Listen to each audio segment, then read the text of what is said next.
अस्सलाम वालेकुम to everyone. अल्हम्दुलिल्लाह मैं ठीक हूँ और उम्मीद करता हूँ कि आप लोग भी सारे ठीक होंगे। आज हम क्लास 8 के chapter number 8 force and pressure की एक्सरसाइज का सलूशन करने जा रहे हैं। सबसे पहले हमारे पास इस वीडियो के दो पार्ट्स होंगे।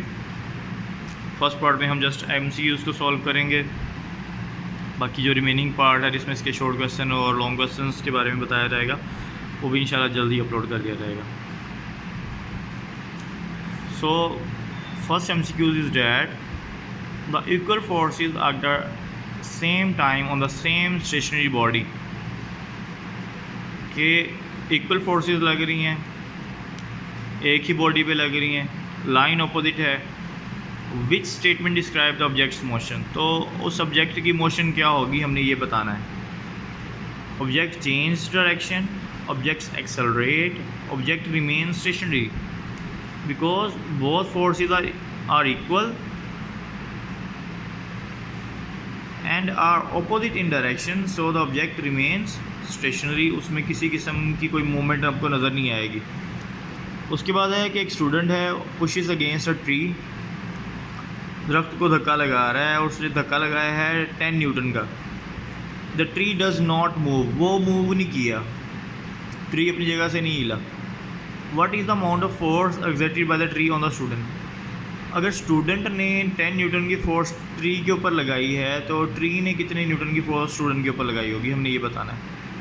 ये बेसिकली टेंशन है कि हम जिस ऑब्जेक्ट पे, फॉर एग्जाम्पल आप दीवार पे फोर्स लगा रहे हो, दीवार नहीं हिल रही अपनी जगह पे, या कोई भी और भारी ऑब्जेक्ट है आप उसको धक्का लगा रहे हो, वो मूव नहीं कर रहा।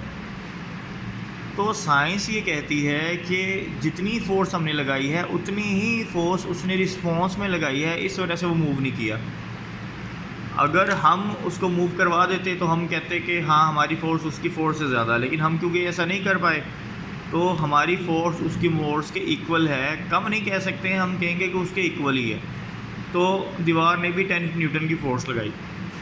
ज़ाहिर सी बात है कि 10 न्यूटन की फ़ोर्स को नलीफाई करने के लिए, कैंसल आउट करने के लिए दीवार को भी, ट्री को भी 10 न्यूटन की फ़ोर्स चाहिए थी। उसके बाद है कि what cause this objects to move, क्यों ऑब्जेक्ट मूव करते हैं, वजह क्या है। तो उसकी वजह है अनबैलेंस्ड फोर्स। अनबैलेंस्ड फोर्स क्या है कि बॉडीज़ के ऊपर या एक बॉडी के ऊपर जो फोर्स लग रही है या जो फोर्सेस लग रही हैं उसका जो सम है, उसका जो नेट है वो इक्वल नहीं है, वो चेंज है।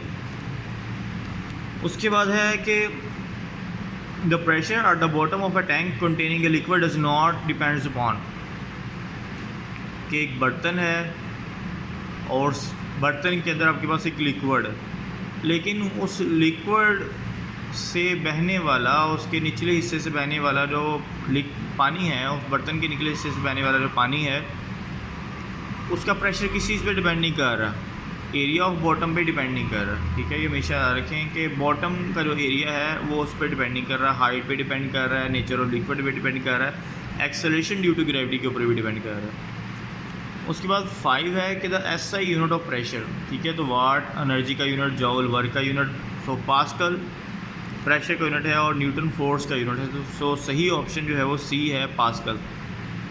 उसके बाद है कि when same amount of force is applied on different areas, कि एक ही तरह की फ़ोर्स लगाई जा रही है दो अलग अलग एरियाज़ के ऊपर। Low pressure on when same amount of force is applied on different areas it exert low pressure on small area. नहीं, स्मॉल एरिया है तो प्रेशर हाई होगा।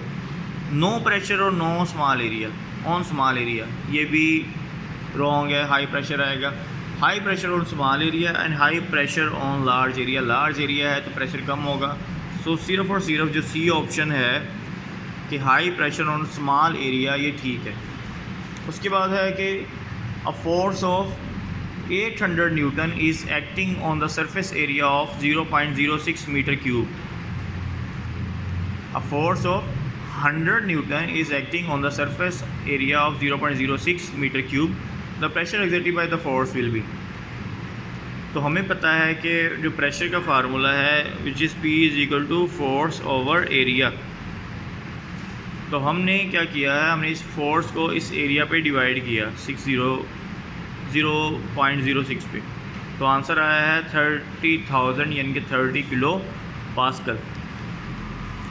उसके बाद है कि people live on the hills experience atmospheric pressure, कि जो लोग पहाड़ों पे रहते हैं उनको हवा का प्रेशर कैसा फील होता है, less than at the sea level. जैसे जितना समंदर के ऊपर हवा का दबाव होता है ओबियसली उनको उससे कम महसूस होता है, क्योंकि हमें पता है कि हाइट के साथ साथ हवा की मिकदार, हवा का प्रेशर कम होता जाता है, इसीलिए लोगों को सांस में भी तंगी महसूस होती है।